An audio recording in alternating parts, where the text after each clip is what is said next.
This is Anti-Imperialist Front TV's History in Struggle programme. Today we look at the history of prison isolation and its political uses, as well as the resistance to it.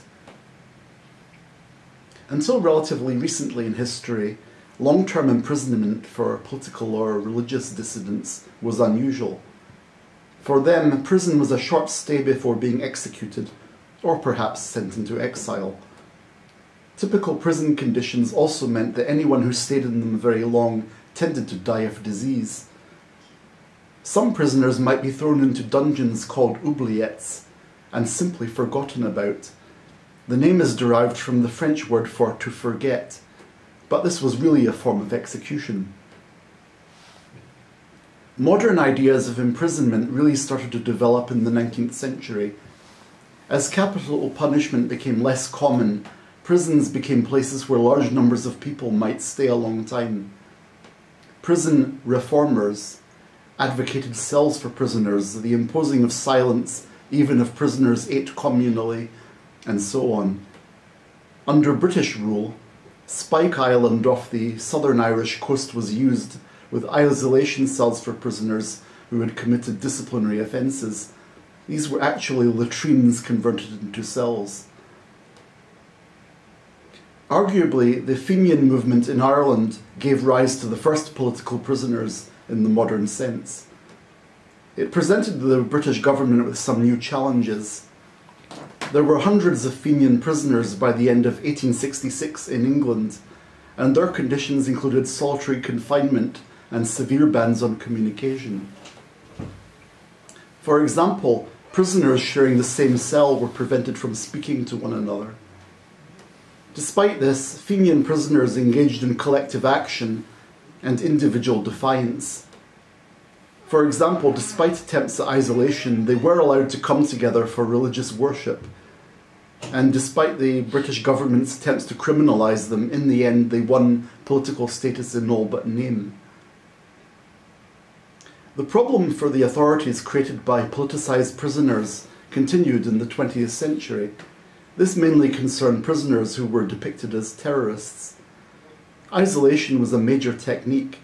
Basically, they wanted to cut prisoners off from one another and limit their contact with the outside world, that is, outside prison. For example, in the north of Ireland, initially Republican prisoners were allowed to associate quite freely with one another, but later they were confined to cells, typically two-person, as well as subjected to other practices in the H-block cells in Armagh, such as the attempt to introduce prison uniforms.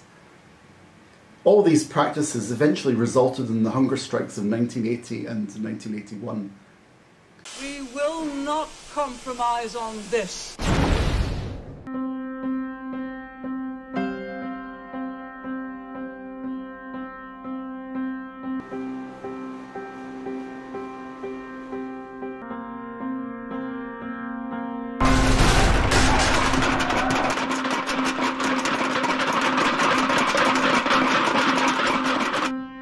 With 10 Irish Republican prisoners dying on hunger strike in 1981.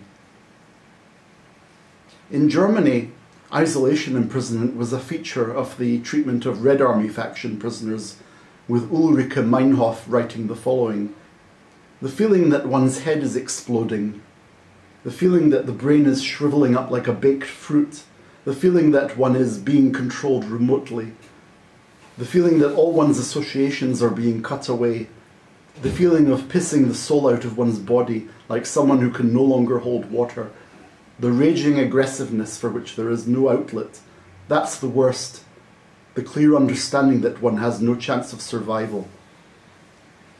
These practices are a part of imperialist policy and have been used against ETA prisoners, for example, who were put on an island, against Tupamaro prisoners in Uruguay, some of whom in particular were placed in especially severe isolation conditions, against Palestinian prisoners, and indeed with many other examples all over the world. Isolation is a feature of the US base at Guantanamo in occupied Cuba, which is also run by the US military outside of any law or judicial authority. When the state in Turkey introduced F-type prisons, It claimed that these prisons with isolation cells conformed to European standards.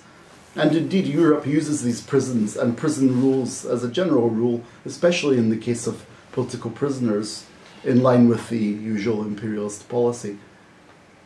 In addition to the prison layout, other isolation practices exist, such as locating such prisoners as far as possible from family or friends, forcing them to travel long distances merely to visit. We see this pattern particularly in Spain and in Greece. Indeed, numerous family members of ETA prisoners have died in car accidents while travelling long distances to and from prison visits.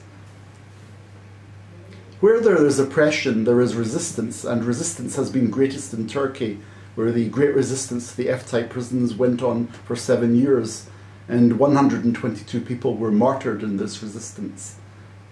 The fight against isolation and other attacks on political prisoners continues all over the world. At this point, we are no longer talking of history, we are talking of current affairs. And this brings to an end this programme of History and Struggle by Anti-Imperialist Front TV.